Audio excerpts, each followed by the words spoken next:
अस्सलाम वालेकुम सर जी foreign funding कैसा की बने कितना पहुंची कर की बने कौन जी वालेकुम अस्सलाम व रहमतुल्लाहि व बरकात।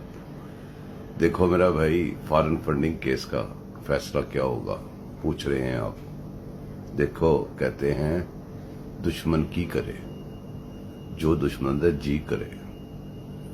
ये दुश्मन के हाथ में मुल्क है, सारी ताकतें सारी पावरें दुश्मन के पास हैं।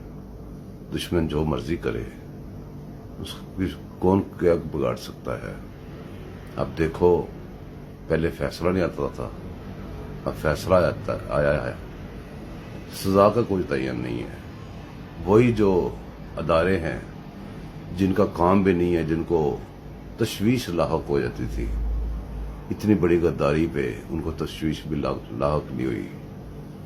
उससे खुद ही ये सारा कुछ करवा के एक मिसाल बना के आम लोगों के ऊपर दहशत डाली जा रही है। बंदूक से कभी कोई इज्जत नहीं करवा सका, बंदूक से आप कभी राज नहीं कर सके। आरजी तौर पे बहुत कुछ कर सकते हैं, अब करी जा रहे हैं। बंदूक अमन का निशान नहीं होता। अमन के लिए सरों पे नहीं, दिलों पे हुकूमत की जाती है। इस कौम के दिलों के ऊपर राज करती थी पाक फौज। पाक फौज में ऐसे चंद शर्पसंद और गैर आईनी लोग घुसे जिन्होंने पाक फौज को भी तबाह करके रख दिया।